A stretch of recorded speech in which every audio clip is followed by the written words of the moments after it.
여러분 안녕하세요. 김준석 해설위원입니다.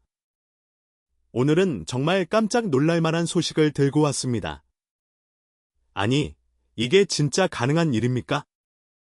중국 축구대표팀이 경기에서 이겨서 본선에 나가는 게 아니라 다른 나라가 못 나오게 되면서 대신 월드컵에 출전할 수 있다는 말 들어보셨나요? 정말 믿기지 않아요. 이게 국제대회입니까? 실력으로 경쟁하는 월드컵이 이제는 누가 결석했는지를 기다리는 복불복이 된 겁니까? 현재 중국은 예선에서 승점도 낮고 순위도 시조 최하위입니다. 남은 경기 다 이겨도 본선 직행은 이미 불가능한 상황이죠. 그런데 말입니다. 최근 중국 언론에서 흥미로운 이야기가 나왔습니다.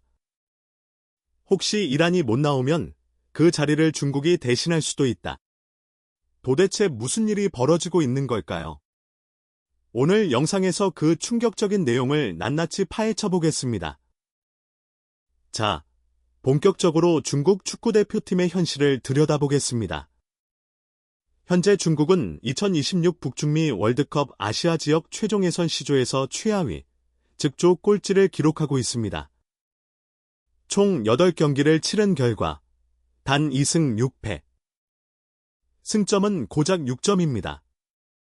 이 수치는 축구 강국은커녕 기초도 제대로 갖추지 못한 팀의 성적이라고 봐야 합니다. 더 충격적인 건 남은 두 경기에서 모두 승리한다 해도 승점은 최대 12점에 불과하다는 점입니다. 하지만 지금 조 2위인 호주는 이미 승점 13점을 확보했습니다. 따라서 본선 직행 티켓은 사실상 물 건너간 상황입니다. 이건 수학이 아니라 현실입니다. 그렇다면 남은 가능성은 단 하나, 플레이오프 진출입니다. 그마저도 인도네시아와의 경쟁 결과에 따라 결정되는 구조입니다. 한마디로 말해서 중국은 이제 자력으로는 아무것도 결정할 수 없는 처지입니다. 그저 다른 팀의 결과를 바라봐야 하는 신세가 되어버린 겁니다. 그동안 거액의 돈을 들여 유럽 출신 감독을 데려오고 귀화 선수까지 적극적으로 활용했던 중국 축구. 그런데 결과는 이토록 무기력하고 혼란스러운 성적표뿐입니다. 중국 축구 팬들은 지금 누구보다 혼란스럽고 실망스러운 마음일 겁니다. 하지만 여기서 중요한 건 이 상황을 단순한 슬럼프라고 생각해선 안 된다는 점입니다. 이건 위기입니다. 심각한 구조적인 붕괴가 시작된 신호일 수도 있습니다. 그런데도 중국 일부 언론은 아직도 다른 나라가 불참하면 우리가 대신 갈 수도 있다며 실력 대신 운에 기대는 태도를 보이고 있습니다. 이게 과연 국가대표팀을 운영하는 자세일 수 있을까요? 실력은 없고 운만 바라보는 팀. 그것도 월드컵이라는 세계 최고의 무대에서요. 이쯤 되면 묻지 않을 수 없습니다. 중국 축구의 진짜 문제는 전술이나 선수 개인 기량이 아니라 축구를 바라보는 근본적인 태도 아닐까요? 그런데 여기서부터 상황이 묘하게 흘러갑니다. 중국 현지 언론이 갑자기 믿기 힘든 소식을 들고 나온 겁니다. 뭐라고 하냐면 이란이 미국의 여행 금지 조치 때문에 월드컵에 출전하지 못할 수도 있고 그 자리를 피파가 중국에게 줄 수도 있다는 거예요. 이게 무슨 소리입니까? 정말 말도 안 되는 전개 아닙니까? 물론 영국의 스포츠 매체 기브미 스포츠가 이란뿐 아니라 카메룬, 짐바브웨 등의 출전 금지 가능성에 대해 언급한 건 사실입니다. 국제 정세와 피파의 규정에 따라 발생할 수 있는 일종의 가정이죠. 하지만 중요한 건 그 다음입니다. 중국이 이란의 자리를 대체한다는 보장은 전혀 없다는 점. 생각해 보세요. 중국은 지금 조 최하위예요. 플레이오프 진출도 불투명한 상황에서 순위로도 안 되고 경기력으로도 증명하지 못했고 어떤 자격 조건도 갖추지 못했습니다. 그런데도 혹시 이란이 빠지면 우리가 대신 들어갈 수 있지 않을까 하는 생각. 이건 기회가 아니라 망상에 가깝습니다. 만약 정말로 피파가 대체 국가를 고려한다면 실력과 성적을 기준으로 삼는 게 당연한 겁니다. 그 기준으로 보면 중국보다 나은 나라들이 훨씬 많습니다. 중국 언론이 이런 보도를 내보내는 걸 보면 지금 중국 축구는 현실을 직시하는 대신 운과 우연에 기대려는 태도로 빠져들고 있는 게 아닐까 하는 생각이 듭니다. 축구는 냉정한 경기입니다. 실력 없는 팀은 무대에 설 자격이 없습니다. 다른 나라가 빠졌다고 해서 자동으로 그 자리를 채우는 게 아니에요. 특히 월드컵 같은 세계 최고의 무대에서는 더더욱 그렇습니다.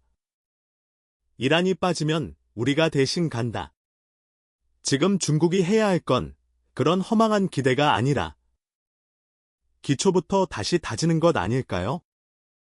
중국 축구가 지금 겪고 있는 가장 큰 문제는 바로 실력 부족입니다. 외교 문제도 아니고 정치적인 상황도 아닙니다. 전술, 조직력, 선수들의 집중력, 그리고 가장 중요한 투입 이 모든 게 부족합니다. 현재까지 3차 예선에서 중국은 총 17점, 경기당 평균 1.25골이나 내줬습니다. 이게 무슨 월드컵 본선 진출국의 수비력입니까? 수비가 이렇게 허술하면 공격이 아무리 잘 돼도 결국 무너지는 법입니다. 공격은 팬을 즐겁게 하지만 수비는 경기를 지켜내는 기본 중의 기본이니까요. 그리고요, 더 심각한 건 따로 있습니다. 지금 중국 언론과 팬들이 자꾸만 이란이 빠지면 우리가 대신 나가자는 식으로 운에 기대는 태도를 보이고 있다는 거예요. 이런 태도는 선수들에게도 축구 발전에도 전혀 도움이 되지 않습니다. 실력이 아니라 외부 변수의 기대자, 이건 국가대표로서 자존심을 포기하는 거나 다름없습니다. 축구는 절대 복불복이 아닙니다. 누가 더 뛰고, 누가 더 땀 흘리고, 누가 더 준비했느냐, 그게 결과를 결정합니다. 그래서 우리가 축구를 사랑하는 거 아닙니까? 우리는 90분간의 드라마를 통해 노력의 가치, 팀워크의 아름다움, 그리고 투혼의 감동을 느낍니다. 이런 감동이 없는 월드컵 출전이 과연 무슨 의미가 있을까요? 지금 중국이 해야 할 건 남 탓도, 운 탓도 아닙니다. 기본부터 다시 시작해서 다음 기회에는 떳떳하게 실력으로 올라가는 것. 그게 진짜 축구입니다. 우리 대한민국 축구는 언제나 말이 아닌 실력으로 증명해왔습니다. 어떤 조에 들어가든, 어떤 상대를 만나든 기죽지 않고, 물러서지 않고, 정면 승부로 돌파해왔죠. 아시아 무대에서는 늘 선두권을 지키고, 월드컵 본선도 꾸준히 진출하며 존재감을 뽐내고 있습니다. 이건 운도, 정치도 아닌, 바로 준비된 팀만이 가질 수 있는 결과입니다. 특히 우리 선수들은 조직적인 전술, 끈질긴 압박, 그리고 태극마크를 달고 뛰는 자부심으로 똘똘 뭉쳐 있습니다. 힘들고 지칠 때도 끝까지 포기하지 않는 이 정신력. 바로 이게 우리가 말하는 대한민국 축구입니다. 물론 타국과 비교하자는 건 아닙니다. 하지만 지금 중국 축구가 진짜 배워야 할 건 외교나 로비가 아니라 축구 그 자체에 대한 진심과 자세입니다. 그라운드는 정치가 아닌 스포츠의 무대입니다. 그 안에서 진짜 실력을 보여주는 나라만이 월드컵 무대를 밟을 자격이 있죠. 결국 축구는 거짓말을 하지 않습니다. 누가 더 잘 준비했고 누가 더 간절했는지 결과가 증명해 주니까요. 정말 많은 축구 팬들이 바라는 건 단 하나. 공정한 월드컵 무대입니다. 축구는 땀과 노력의 결과로 빛나는 스포츠지. 정치나 운에 기대는 쇼가 아닙니다. 중국이 진심으로 본선을 원한다면 남 탓하거나 빈자리를 기다릴 게 아니라 정정당당한 실력으로 스스로 증명해야 합니다. 오늘도 끝까지 함께해 주셔서 감사합니다. 우리 늘 정직하게, 뜨겁게, 그리고 자랑스럽게. 대한민국 축구를 응원합시다. 대한민국 축구, 우리의 자부심입니다.